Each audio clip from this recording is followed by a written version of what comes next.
प्रणाम। मैं विष्णुदत्त पांडे। आज का मेरे विमर्श का विषय होगा, प्रश्न विमर्श के अंतर्गत ही है। विषय है कि आत्मोपलब्धि की वैज्ञानिक विधि।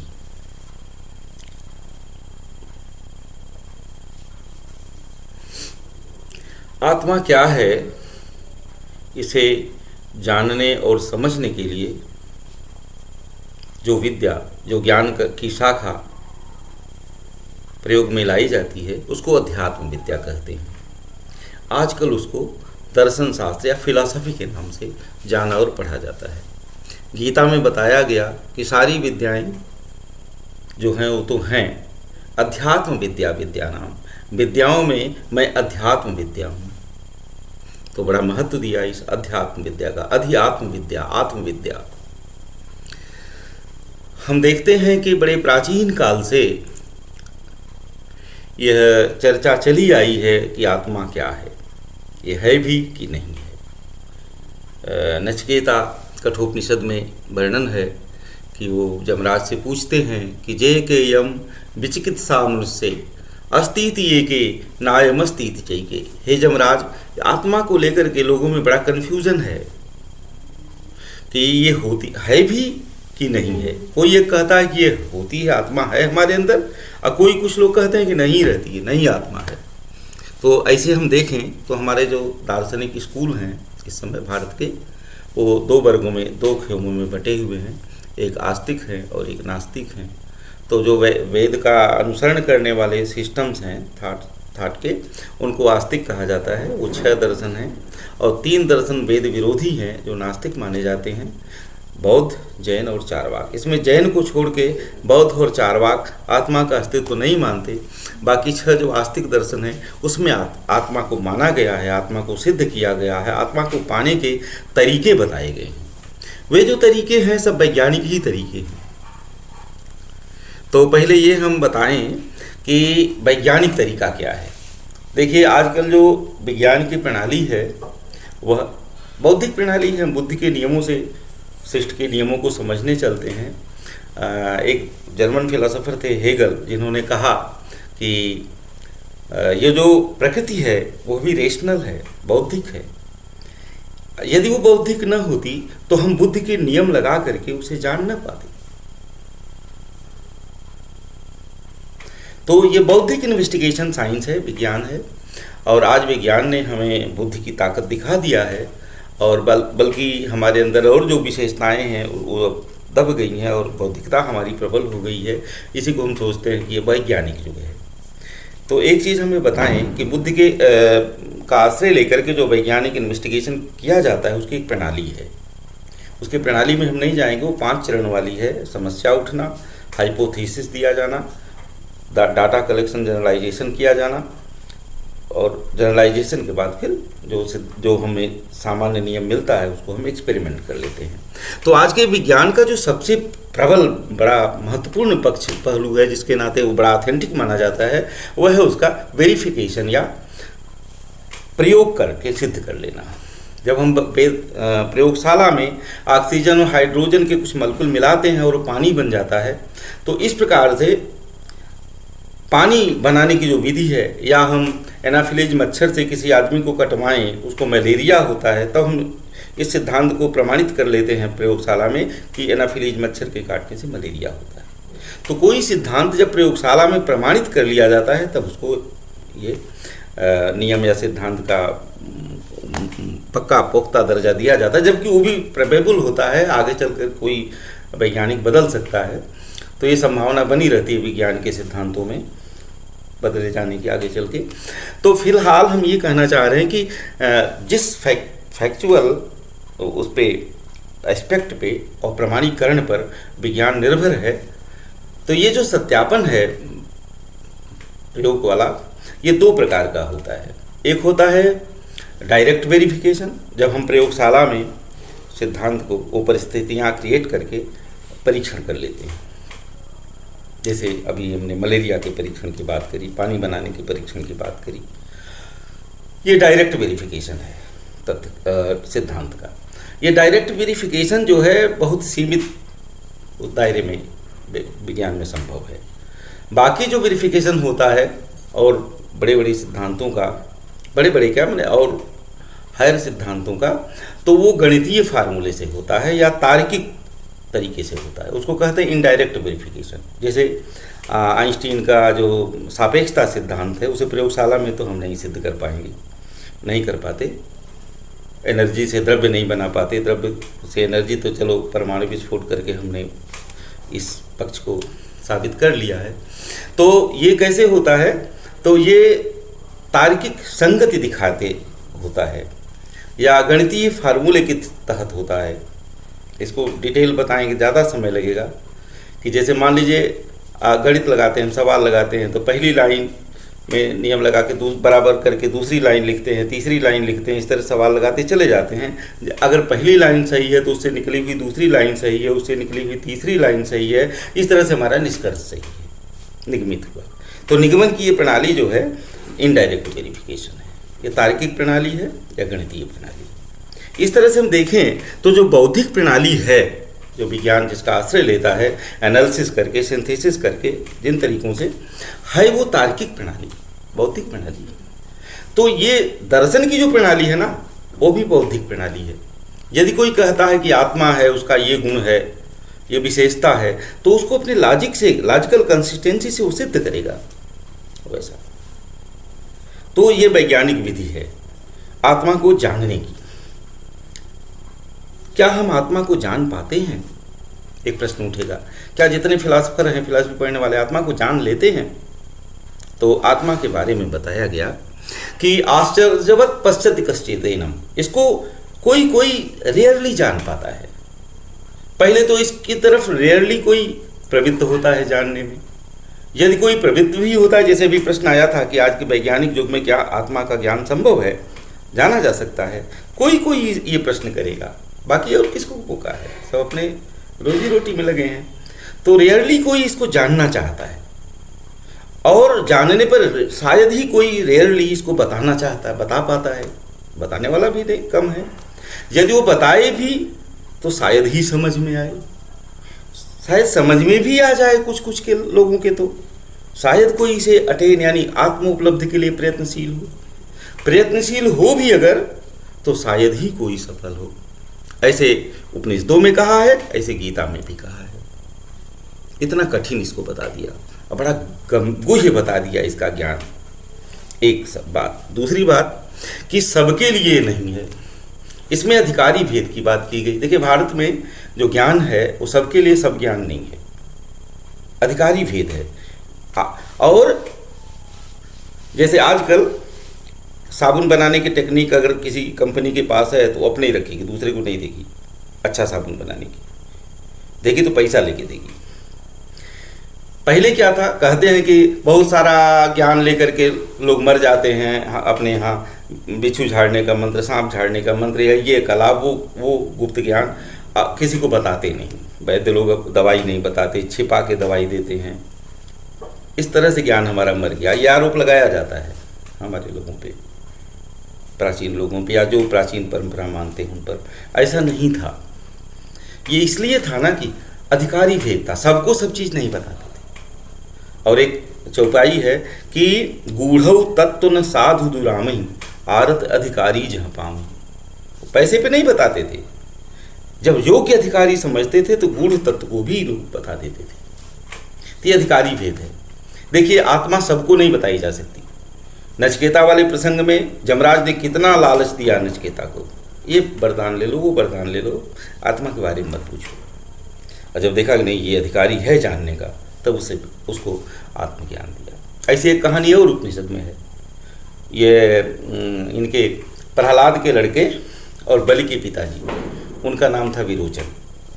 वो असुर थे और उस समय इंद्र जी से उनका दुश्मनी कम थी, थोड़ा अच्छा समय चल रहा था। देव और दानवों में, असुरों में वैरभाव कम था। तो दोनों मित्र थे, वो विरोचन और इंद्र। इन लोग के मन में आया चलो प्रजापति से आत्मा का ज्ञान लिया जाए। ये दोनों लोग प्रजापति के यहाँ गए, प्रजापति बताओ ये आत्मा क्या होती है। तो प्रजापति ने उन लोग को कुछ दिन फास्ट पे रखा और इसके बाद फिर बुलाया और खाना ना खिलाया फिर कहा कि अब बताओ कैसा लग रहा है। तो दोनों लोगों ने कहा कि अब तो आँख में अब जान में जान आ गई, अब सब दिखने लगा है, प्रजापति बड़ा अच्छा महसूस हो रहा है। तब प्रजापति ने पहला ज्ञान आत्मा के बारे में दिया, कहा कि अन्नम वही ब्रह्म, यह नहीं है आत्मा या ब्रह्म। तो उन लोग को बड़ा अच्छा लगा, तो उन लोग लौट आए। तो विरोचन तो प्रसन्न, अब मगन हो गए उसी में। असुर लोग वो अन्न भोग में ही लगे रह गए। बताते हैं कि विरोचन के अंदर फिर दोबारा और जानने की कोशिश नहीं हुई, लेकिन इंद्र के अंदर हुई। इंद्र का जब भूख लगी फिर से दोबारा, तो फिर ब्रह्मा के पास गए, कहे कि अगर अन्न ही ब्रह्म होता, यही आत्मा होता, हमारा स्वरूप होता, तो फिर हमको क्षुधा क्यों लगती। तो फिर उनको लंबे फास्ट पे रखा प्रजापति ने। फिर उनको कहा कि अच्छा अब देखो आत्मा को देखना है तो पानी में अपना देख के आओ मुँह परछाई, तुम्हें आत्मा दिख जाएगी। तो इंद्र पानी में देख के फिर असंतुष्ट हुए, कहे कि प्रजापति ये आत्मा नहीं होगी, मैंने मुकुट हटाया तो परछाई में मुकुट, अगर वो आत्मा रहती तो क्या उसका भी मुकुट हट जाता। मैं आँख मूंद लिया तो उसका भी आँख मुनाई गया, बंद हो गया। मुझे नहीं लगता कि जल में जो मेरी आकृति दिखी वो मेरी आत्मा है। तो इस तरह से असंतुष्ट होते इंद्र को लास्ट में जब जाना प्रजापति ने कि ये अधिकारी है आत्मज्ञान का, तब उन्हें आत्मज्ञान दिया। तो आत्मज्ञान ऐसे नहीं कि हम राह चलते पूछ लें, कोई हमें बता देगा या दे देगा। एक बात और बता दूँ, इसको इतना कठिन बताया गया ना कि आत्मज्ञान वस्तुतः वाणी से क्या दिया जाएगा, वाणी से अगोचर है वो। मन वाणी से अगम अगोचर, सो जाने जो पावे। ये मन से नहीं जाना जा सकता, वाणी में नहीं आएगा, बताया नहीं जा सकता। तो अवांग मनस अगोचर, अवाणी मनस अगोचर, मन की पकड़ से बाहर है आत्मा, वाणी की पकड़ से बाहर है, इंद्रियों के में नहीं आएगा, अगोचर है। और बुद्धि वाली बात, क्या बुद्धि से इसे जाना जा सकता है, पकड़ा जा सकता है? इस पर दो मत हैं। एक मत तो ये कहता है कि बुद्धि के आकारों में नहीं आता आत्मा, बुद्धि उसे नहीं पकड़ सकती, उसके अप्रोच के बियॉन्ड है, परे है। लेकिन एक मत उपनिषद के ऋषियों का है कि नहीं, यही जो हमारी बुद्धि है, ये जब निश्चल बुद्धि हो जाती है तब सूक्ष्म बुद्धि हो जाती है, तब इस बुद्धि से आत्म तत्व को जाना जा सकता है। जैसे कठोपनिषद में कोट करूं तो उसमें है कि दृश्यते तो अग्रया बुद्धिया सूक्ष्मया सूक्ष्मदर्शी भी, यह सूक्ष्म अग्र बुद्धि के द्वारा इसे ऋषि लोग, तत्व के लोग जान सकते हैं। यानी ये बुद्धि से इसे जाना जा सकता है। आत्मा को जाना भले न जाए, महसूस भले न कर लिया जाए कि मैं क्या हूँ, आत्म तत्व का स्वरूप भले न पता हो, लेकिन इससे इंडिकेट हो जाता है, आत्मा पता चल जाता है कि किधर हम प्रयास करें। सारे दर्शन जो आत्मा को मानते हैं, 6 दर्शन और जैन दर्शन को लेकर 7 दर्शन भारत के, हर दर्शन में आत्मा विषयक इन्वेस्टिगेशन है, बौद्धिक इन्वेस्टिगेशन है, और उसे प्राप्त करने का उपाय है, और उस पर संप्रदाय गठित हुए हैं, प्राप्त करके लोगों ने दिखाया है। ये है वैज्ञानिक तरीका, प्राप्त करके दिखाया है, माने एक्सपेरिमेंट भी है वहाँ, जो वैज्ञानिक प्रणाली की बड़ी महत्वपूर्ण एक स्टेप है। और लॉजिकल जो वेरिफिकेशन है वो तो है ही है, ये फिलॉसफी तो लॉजिकल इन्वेस्टिगेशन है तत्व का। दूसरी बात ये कहना और है कि आज के विज्ञान के युग में और आत्मोपलब्धि, ये शब्द कंट्राडिक्टरी नहीं है। पहले तो ये जानना चाहिए कि हम जिस युग में जी रहे हैं, इस युग की जो फिजिक्स है उसे जाने बिना हम मेटाफिजिक्स नहीं जान सकते। यानी विज्ञान के बिना, विज्ञान की जानकारी के बिना अध्यात्म जानना कम है, अधूरा है। और अध्यात्म जाने बिना विज्ञान जानना खंडित ज्ञान जानना है, खंड खंड में ज्ञान जानना है। उसे एक सूत्र में पिरो करके एक समग्र कॉम्प्रहेंसिव नॉलेज नहीं पाया जा सकता विदाउट आध्यात्मिक ज्ञान, बिना फिलोसॉफिकल नॉलेज। इसीलिए देखिए सभी विषयों की सर्वोच्च ज्ञान को फिलोसफी की डिग्री नवाजी जाती है। Doctor of philosophy in physics, doctor of philosophy of mathematics, doctor of philosophy in such and such subject.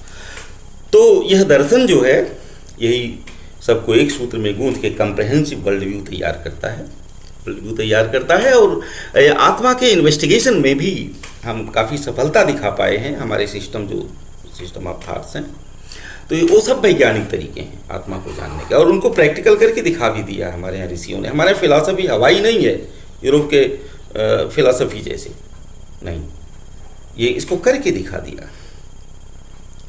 हमारे यहाँ केवल ये नहीं कहा जाएगा कि दूध क्या होता है, रामकृष्ण परमहंस कहते हैं हमारे ज्ञानम विज्ञान सहितम, ज्ञान के साथ विज्ञान भी है। हमारे यहाँ विज्ञान साइंस नहीं, हमारे यहाँ विज्ञान का अर्थ है कि जो इन्फॉर्मेशन है वो तो ज्ञान है, और उसको जब हम जीवन में उतार लेते हैं ना तब वो विज्ञान होता है। हमारे यहाँ विज्ञान का अर्थ अलग है। जैसे उदाहरण देकर बताएं तो जैसे दूध क्या होता है ये बताने के लिए हम बताएं कि दूध लिक्विड है, सफ़ेद रंग का होता है, पीने में मधुर होता है, ये सब इन्फॉर्मेशन कलेक्ट कर दिया दूध के बारे में, और बच्चे को कटोरा में भर के दूध दिखा दिया तो ये साक्षात्कार हो गया, दूध का साक्षात डायरेक्ट परसेप्शन।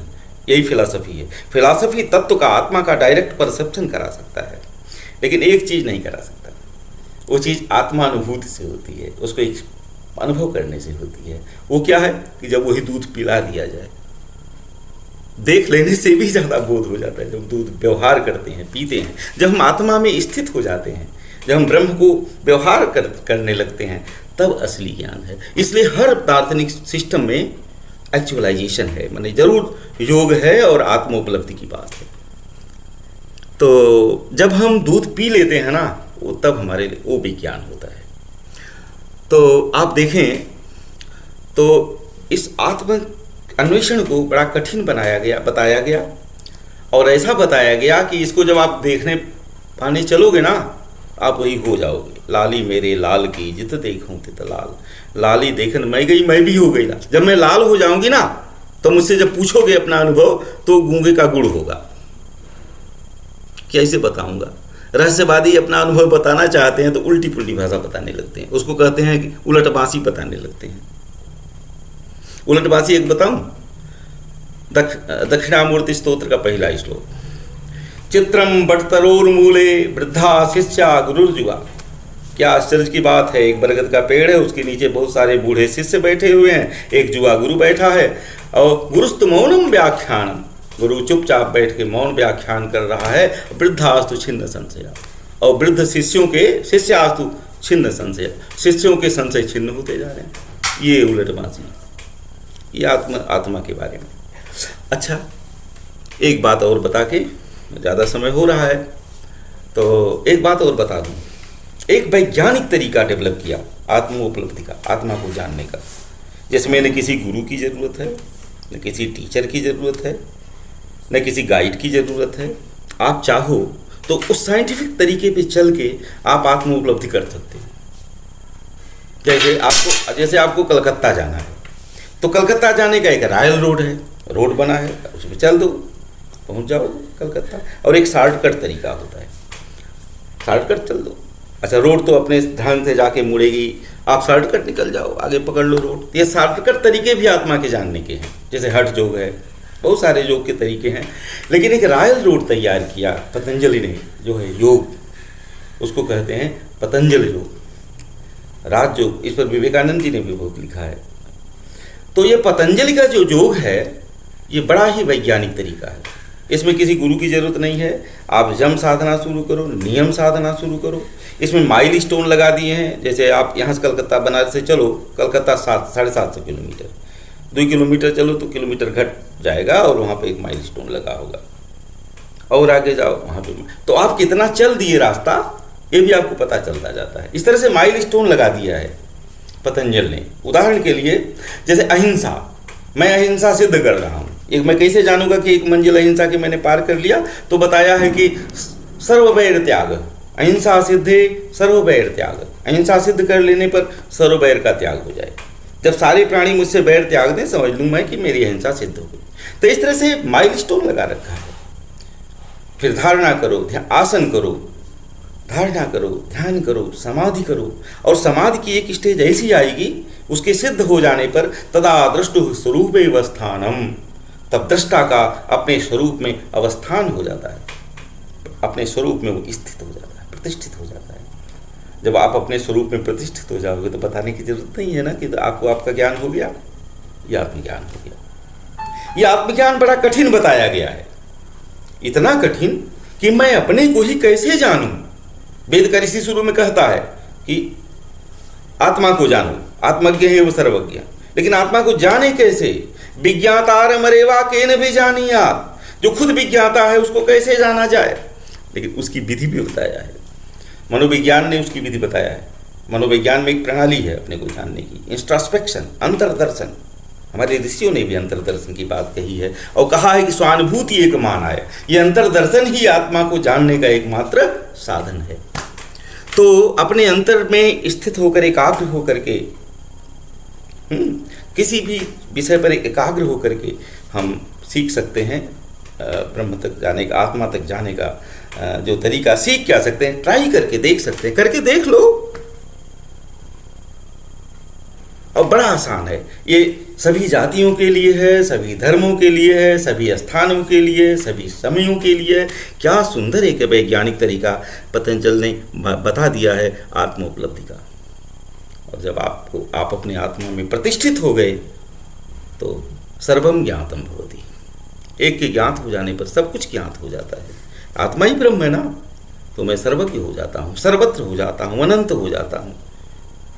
तो ये दर्शन के जितने भी तरीके हैं, आत्मोपलब्धि के सब वैज्ञानिक तरीके हैं।